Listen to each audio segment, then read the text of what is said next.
ዛሬ ልብስ ምታጥብልኝ ሴትዮ ቀጠሮ ይዘን ነበርና ቀራችብኝ። ከዛ እኔ ደግሞ ተነስቼ ትንሽ ጠበቅኳትና ቢያንስ እስከ 5 ሰዓት ከምናምን ጠብቂያታለሁ። ከዛ ስትቀርብኝ ሌላ ሁሉ ቢቀር የባለቤቴ ልጠብዬ የሱን አጣጣብኩኝ። ጀለቢያው ምናምን የሱን ሁሉንም ልብስ ስብስብ አድርጌ በማሽን አጠብኩኝ።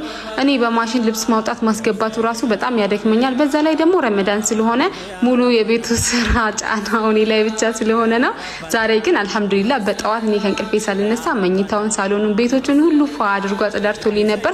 ከልብስ ማሽኑ ላይ የተረፈውን ውሃ ግቢ ውስጥ ደፍቼ ግቢውን እጥብ አደረኩት።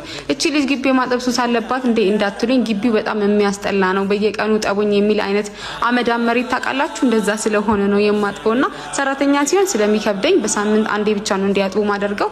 ግን እኔ ስሆን ግቢ ውስጥ ስውል አላስቻለኝምና አዝጁ ይለኛል።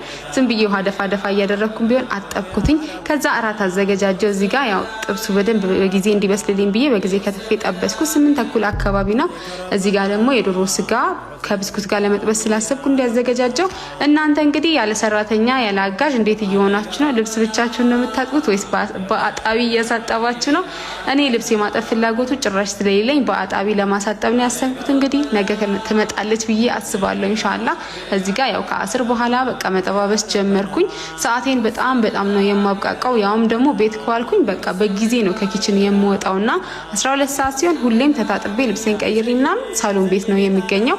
ይሄንን ይመስላል። የዶሮ ስጋ አድርጌበት በቅርጽ ማውጫ አውጥቼው ደግሞ ቆንጆ ብስኩት ሆኖልኛል። እንግዲህ ለየት ያለ ነገር ለመስራት ሞክሬያለሁ ብዬ አስባለሁ። ሩዝ ሰርቼ ነበር። የዶሮ ስጋ ከላይ ያደረኩበት ጥብሱ ስላልደረሰልኝ የደረሰውን ብቻ አቀራረብኩኝ። ይሄንን ይመስላል ዛሬ አፍጥራችን። እስቲ እንግዲህ የኔ ብሎግ የሚመቻችሁ ከሆነ ምንም አታቋርጪ በርቺ ይበሉኝና ኮፒ ሊንክ ደግሞ 10 ጊዜ አድርጉልኝ። እኔም ጎብዤ እንድሰራ ላይክ ማድረግ አይረሳ። እስከዛሬ ፎሎ ያላደረጋችሁ ፎሎ አድርጉኝ።